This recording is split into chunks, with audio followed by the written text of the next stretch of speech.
Annette.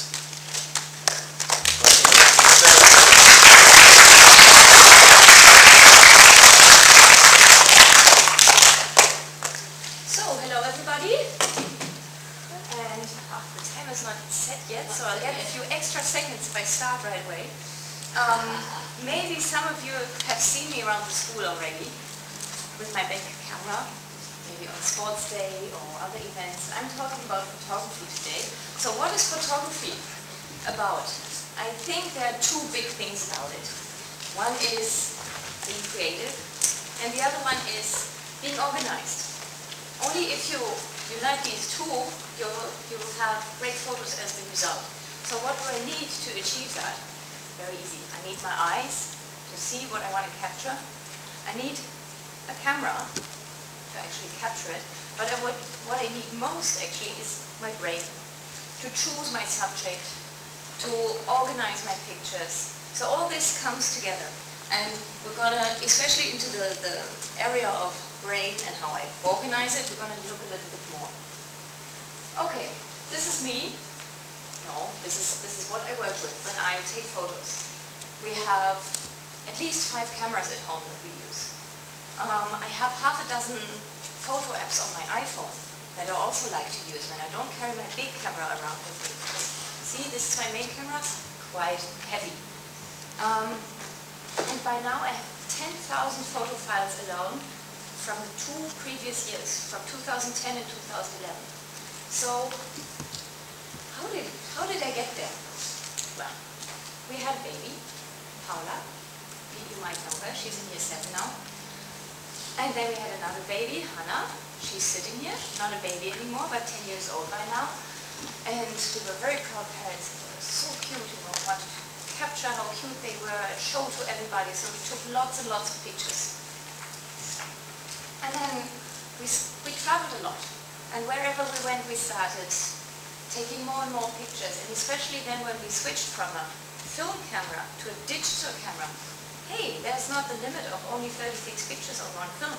We were taking more and more and more pictures. But at the end of each year, I make a calendar. I give that to our family as my Christmas present to parents and my brother and other family members. But to choose the pictures, I need to be organized. And I have so many pictures. This is how it looked like when they were analog, when I had just had the negatives and the prints, and I would keep them in boxes. And I never wanted to get my digital pictures that unorganized. So I came up with a system. It took me some time to develop my system. It didn't work well from the beginning. Some pictures I might not find anymore because I wasn't organized enough. But by now I look a lot more organized, as you can see up there. It's a neat row of folders and helps me a lot. But let's start from the beginning. Being organized already starts before you take the pictures. Before you go, check, is the battery full? Usually your camera will have a little monitor where you can check that. Or otherwise put it in the charger and see if the lamp is green. Is my memory card empty? So can I capture as many pictures as I want, or as many as fit on the camera card? And usually that's a lot. And another thing that is worth paying attention to is my lens key. Look at mine. You can't see it from there. I can see it, it's not. So sometimes it's a good idea to bring a soft cloth so you can wipe the lens, because you don't want to have a picture where the viewer is distracted by the little spots of the dirt on the lens. Okay, and then also important is to know your subject. What do you want to do? What am I taking pictures of? Is there something special that I really need to capture? And then go out and take great pictures. This is where you mainly have to be creative. Be a little bit organized, remember what you want to take pictures of, but be organized. And be creative and look for what you like and experiment different perspectives, different angles. Because when you get back home, then you'll have to be organized again. This is how my setup looks like. When I come home, this is my desk. They have a big computer. I'm very lucky to have a big screen. That really helps when you look at the pictures. So, I put the camera on the desk. I take out the memory card, put it in the card reader.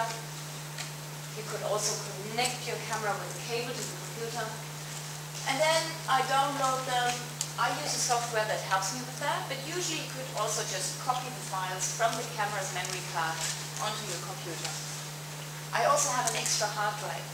That's external memory, and I'll get to that later, and make backups. So, when I download the pictures, I have to remember where to put them. And one of the most important things is always put all your pictures in the same place. Don't have some in this folder and some in that.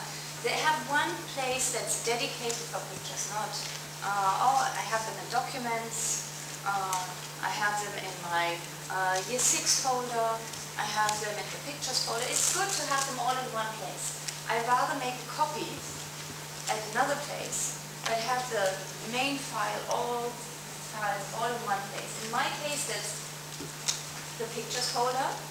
And then I have a subfolder for each year. One for 2011, one for 2010. And within the folder I have subfolders again, and they're all named the same way. So it's easier for me to find them again. Because when you think of, I took a great picture of Paula and her friends at the Year 6 sports day. Where could that be? Oh, okay, I remember sports day was towards the end of the second term, so it must be, yeah, somewhere. Biathlon, it was the biathlon, it was not sports day, it was the biathlon, it was in May, and this way I'll find it again. Because I have the name that refers to the event and I have the date. Software can help you to organize your pictures, but it's not absolutely necessary, so I won't talk much about software today. Next important step is deleting pictures. Because you go out and you take many pictures, not all turn out as you want them to be. They might be out of focus, you might have cut someone's toes or head off, or you simply don't like it. So delete pictures. I delete a lot, about 50% always. Half of the pictures go into the bin. Step 5, I make a best of selection. Because even among those that I keep, I probably don't want to show all of them to my friends. I might keep some for a special purpose, but I make a best of selection. And again, this is a step where software can help. This is Picasa, that's free software. Everybody can download it for free. And you can click on the picture and then click on the little star icon here, and then the picture will be marked with a star. And then later on the top you can click the star icon again, and it will filter and will only show your star selected pictures. Next step then again is editing them. You can give keywords to find them again. You can flag them. This is one I like in particular. That's helpful. But that's advanced, I would say. You don't have to do that from the beginning. This is an optional step. You might get there in the future. If you don't do it yet, don't worry about it. And then editing has something else too. Editing, the fun part is you can maybe play around with the picture, make it look a little different. Usually I do that just to enhance the colors, or I often crop the picture. You know? Take a picture, I don't hold my camera 100% straight, the horizon is not horizontal, I correct that, all the colors, stuff like that. Usually, I'd say don't overdo it. You think I've overdone it here?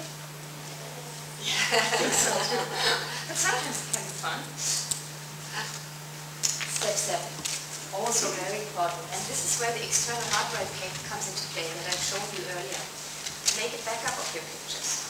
Because I'm really actually panicky about it. I have a backup on a hard drive, and I take that with me when I go on a trip. Because I had a great aunt, and one day his house burned down. So all his pictures were gone. And this can just as well happen to your computer. The house burns, or it doesn't have to be as bad. The computer breaks, hard drive is broken, cannot recover the files, pictures of how many years are gone. So make a backup, it's worth it. And I even keep one backup in a separate place. It's with my parents-in-law in their house. So if I ever forget where it is at home, I can go back to them. And now we come to the final, very important step, and that is share your photos. You haven't taken them because you want them to stay in your computer's memory forever. No, you want other people to see them. So what I do, and my time's up, but I only need 30 more seconds. What I do is I have a separate photo folder, that's German spelling. It's not misspelled, it's German. You spell it that way.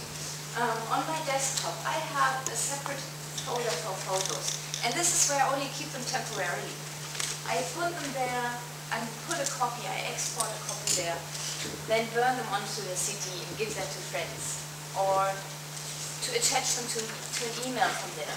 I often make the file size smaller with the copy that I store there. From there I also upload to a website, or I put them on a thumb drive, go to a shop and say, can you please print these? When I'm done with that process, I go into the folder again and I delete them, because I still have the copy in my pictures folder. This is only to work with and to actually get the pictures out. And this is then how it may look like. You can do so many things with your pictures. You can do the prints, but you can also do Christmas cards. You might want to share them on Flickr. You can also share them on Picasa. That's what I use, because if you're concerned about privacy, Picasa, for example, gives you the option to make it private. So only people that you invite can have a look at your pictures. And not everybody out there who's in the circle of the internet can say, oh, what do I have here? Oh, interesting. Who's that kid? Oh, a lot of school kids. No, you can make it completely private if you don't want other people than those invited to see it. Or you can make a nice collage. I mentioned before, I make a photo calendar each year. That's a very nice way to share the photos. I still make a classical album. I print them, and I stick them into a photo album. But you could also have a photo book printed. Companies out there that make very nice photo books. You'll need software, and maybe someone will have to assist you a little bit, but that's also a very nice way to get your photos out of the computer again and share them with others. And that's actually what we do the whole process for. To in the end have a nice selection of pictures and share them. So, enjoy the